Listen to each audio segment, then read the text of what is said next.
পুনৰ এটা নতুন ছুটি ব্লগলৈ আপোনালোকক স্বাগতম জনালোঁ। এজনী মাকৰ ৰাতিপুৱা উঠি যে ইমান লৰালৰি হয়, যাৰ মানে ল'ৰা ছোৱালী আছে স্কুলত যোৱা, চাইছেনে সি টোপনিৰ পৰা উঠিবই বিচৰা নাই। তাক মাতি মাতি উঠালোঁ আৰু এয়া এতিয়া চেণ্ডেলবোৰ ঠিক কৰিছে ব্ৰাছ কৰি সি ব্ৰাছ কৰি থাকোঁতে মই কি কৰিলোঁ, বিচনাটো ঠিক কৰি ল'লোঁ। চাইছেনে সি নিজে নিজে পূৰা ব্ৰাছ কৰি আছে দেই।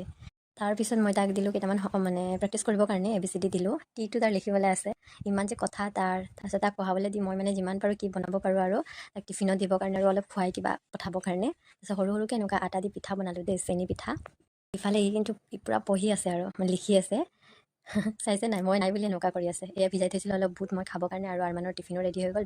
বেগত যি ভৰাব লাগে ভৰাই মেলি চালোঁ, ইমানটোৱে কমপ্লিট কৰিলে। বাকীখিনি মানে মোৰ ওচৰত নাই বুলি লেজি কৰি আছে। তাৰপিছত বহাই লৈ তাক ক'লে এইখিনি কৰি লোৱা, কমপ্লিট কৰিলে তেতিয়া তুমি স্কুলত যাব পাৰিবা, নহ'লে আকৌ গ্ৰেণ্ডমা টিচাৰে মাৰিব। গ্ৰেণ্ডমা টিচাৰ বুলি কয়, এজন টিচাৰ আছে অলপ বয়সস্থ। আৰু প্ৰেক্টিছখিনি কৰোঁতে গা পা ধুৱাই তাক মই ৰেডি কৰাই ল'লোঁ। তাৰ বাপেক আহি পালেই, তাৰপিছত এনেকৈ ব্ৰেকফাষ্টতে বাপেকে খুৱাই দিলে। এয়া নতুন আলহী ওচৰৰে আহিছে, ই ৰেডি হৈ একদম পূৰা হিৰ' পনি ইফালৰ পৰা ভিডিঅ' বনাই দেখি এনেকুৱা কৰি আছে। আৰু এয়া আমি ওলালোঁ, দুজনে গৈ আছোঁ। আজি অলপ বজাৰ কৰিবলগীয়া আছে, বৃহস্পতিবাৰ বজাৰ এটা থাকে, সেইকাৰণে একেলগতে গৈছোঁ। ই অকলে মানে বস্তুবোৰ নানিব, ঘৰত কি লাগে। এয়া আজি ইমানেই, বাই বাই।